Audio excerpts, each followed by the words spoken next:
سازش کو کامیاب نہیں ہونے دیں گے۔ پاکستان میں جاری شدید آئینی اور سیاسی بحران میں سابقہ حکومت یعنی تحریک انصاف اور اپوزیشن مسلم لیگ نون اور پیپل پارٹی، جن تینوں کے ہاتھ ہمارے لہو سے رنگے ہوئے ہیں، ہم ان کی رونق کو خاک ہوتا دیکھ رہے ہیں۔ یہ مکافات عمل ہے کہ فرعون کے لہجے میں بولنے والے آج بھاگتے پھر رہے ہیں۔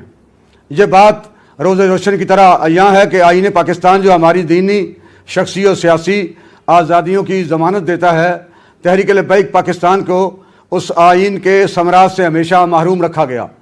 اگر آئین پر عمل ہوتا تو ہمارے مطالبات ریاست پاکستان کے مطالبات قرار پاتے، ہمارے جگر کے ٹکڑے چھلنی نہ کیے جاتے، لیکن اس ساری صورتحال پر پاکستان کے دینی طبقات اور ناموس رسالت و ختم نبوت کی محافظ جماعت تحریک لبیک پاکستان خاموش تماشائی نہیں رہ سکتی، خاص طور پر جب ہم آئین پاکستان کے خالق اور روح رواں امام الشاہ احمد نورانی صدیقی اور مجاہد ملت مولانا عبدالستار خان نیازی رحمۃ اللہ علیہما کے فکری وارث بھی ہیں۔ آئین سے اس کھلواڑ کو کسی صورت بھی برداشت نہیں کیا جا سکتا۔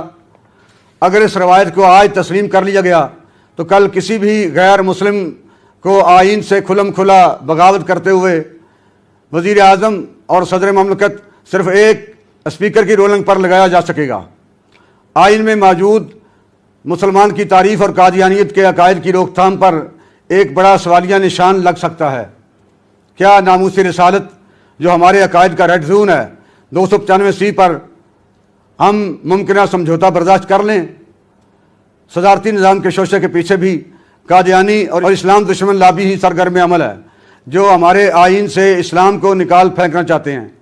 ہمارا آئین ہمارے دینی اقدار کا محافظ ہے۔ تحریک لبیک پاکستان آئین پاکستان کے ساتھ کسی چھیڑ چھاڑ پر ویسے ہی رد عمل دے گی جیسے الیکشن فارم میں ترمیم پر ہم نے فیض آباد پر دھرنا دیا اور حکومت کو ناک رگڑنا پڑا۔ ہم پاکستان کی عدلیہ سے استدعا کرتے ہیں کہ عمران خان آئین کو لپیٹنے کی سازش کر رہا ہے، اس کی تحقیقات کی جائیں، کیونکہ آئین